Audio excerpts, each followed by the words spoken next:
Morning class. आज हम बात करेंगे आपके चैप्टर नंबर 2 की, जिसका नाम है लोकतंत्र के मूल विशेषताएं। हमने पिछले चैप्टर में लोकतंत्र के बारे में जाना था। लोकतंत्र क्या था?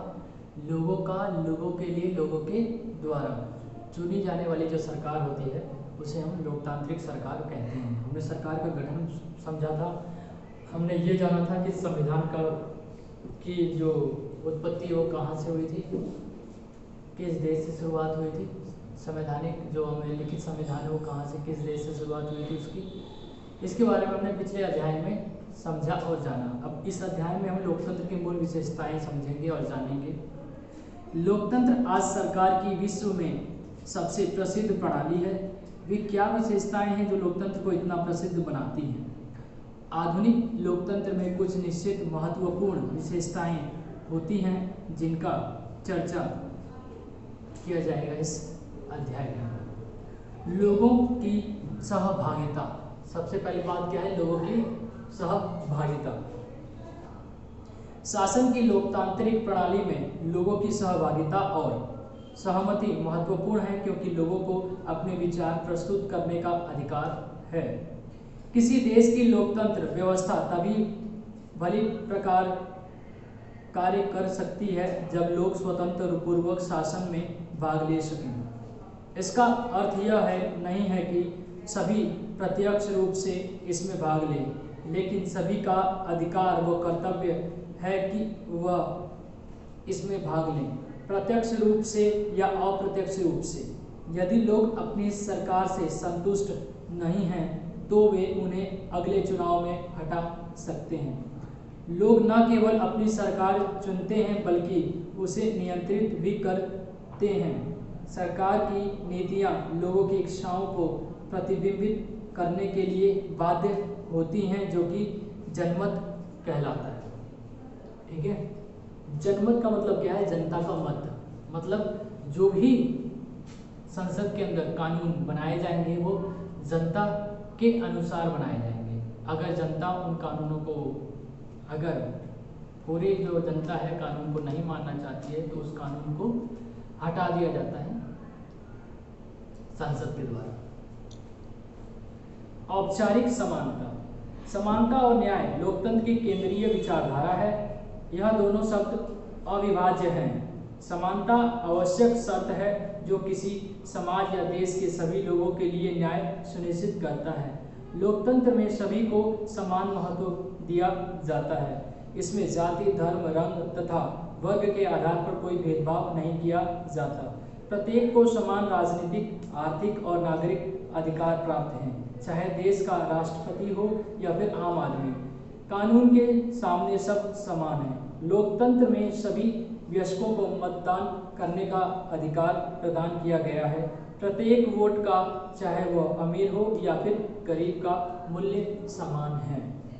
मतलब वोटों में कोई विभाजन नहीं है कि आप अमीर हैं तो आपका वोट की गिनती ज़्यादा होगी और या आप गरीब हैं तो आपकी वोटों की गिनती कम होगी। ऐसा कुछ भी नहीं है। वोटों के अधिकार आधार पे हम सभी एक हैं और समानता का अधिकार सबको मिला हुआ है। मतलब सभी समान रूप से जो भी कानून होगा वो सभी के लिए एक जैसा होगा, उसमें कहीं भी कोई भी संशय नहीं है। निर्णय लेने की क्रियाविधि, लोकतंत्र की विशेषताओं में से एक है कि शक्ति किसी एक व्यक्ति, संगठन या संस्थान में केंद्रित नहीं है। भारत में शक्ति सरकार के 3 अंगों में निहित है। भारत में विभाजित है। पहला है विधायिका, दूसरा है कार्यपालिका और तीसरा है न्यायपालिका। ये सभी तीनों अंग अपने कार्य को उस प्रकार करते हैं जिस प्रकार संविधान में प्रावधान किया गया है। विधायिका का कार्य कानून बनाना है। कार्यपालिका कानून को वास्तविक रूप से लागू कराती है। न्यायपालिका विधायिका द्वारा बनाए गए कानूनों की पुष्टि करती है। न्यायालय सरकार की अन्य शाखाओं की अपेक्षा पूर्णतः आत्मनिर्भर है। हालांकि तीनों अंग एक दूसरे पर नजर रखते हैं। कार्यपालिका विधायिका के प्रति जवाबदेह है, जबकि न्यायपालिका को अन्य दोनों से अलग आत्मनिर्भर रखा गया है। मतलब क्या है कि न्यायपालिका बिल्कुल अलग है, लेकिन कार्यपालिका जो है वो विधायिका के प्रति जवाबदेह है। भेदभाव का समायोजन, योजन। भेदभाव या संघर्ष तब उत्पन्न होते हैं जब विभिन्न क्षेत्रों, धर्मों, भाषाओं, जातियों, संस्कृतियों, लिंगों तथा आर्थिक पृष्ठभूमियों के लोग एक दूसरे का सम्मान नहीं करते हैं। ये तब भी उत्पन्न होते हैं जब लोगों का कोई समूह या महसूस करता है कि वे श्रेष्ठ हैं, जबकि कुछ अन्य ये महसूस करते हैं कि उनके विरुद्ध भेदभाव किया जा रहा है। इस प्रकार की स्थिति में एक समूह के लोग सोचते हैं कि अपने भेदभावों को मिटाने के लिए बल का प्रयोग उचित है। इसलिए भेदभावों के कारण संघर्ष उत्पन्न हो जाते हैं, जिसमें हिंसा होती है और जान माल की भी काफ़ी हानि होती है। लेकिन इन भेदभावों को एक उदार रवैया विकसित करके भी समायोजित किया जा सकता है।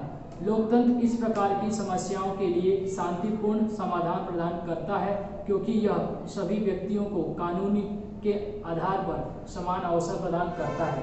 यह भेदभावों तथा संघर्षों से निपटने के लिए रास्ता दिखाता है। इसके अतिरिक्त लोकतंत्र में बहुमत वाले दल या दलों के द्वारा निर्णय लिए जाते हैं। अन्य दल मिलकर विपक्ष बनाते हैं, लेकिन इसका अर्थ यह नहीं है कि केवल बहुमत की इच्छा को ही विचार विमर्श के लिए रखा जाएगा। मतलब क्या, भेदभाव नहीं किया जा सकता है धर्म के आधार पर, जाति के आधार पर, भाषाओं के आधार पर, संस्कृतियों के इस आधार पर, आर्थिक आधार पर या फिर लिंगों के आधार पर। और इसमें यह भी नहीं कि जो भी सरकार है उसको बहुमत अगर हासिल है तो वो कुछ भी थोप सकती है, ऐसा नहीं है। विपक्ष की भी बातों को अनुसरण उसका भी किया जाता है। मानवीय गरिमा को उठाना। हम पढ़ चुके हैं कि जाति, लिंग तथा धर्म इस बात में महत्वपूर्ण भूमिका निभाते हैं कि क्या लोगों के साथ समानता का व्यवहार किया जा रहा है।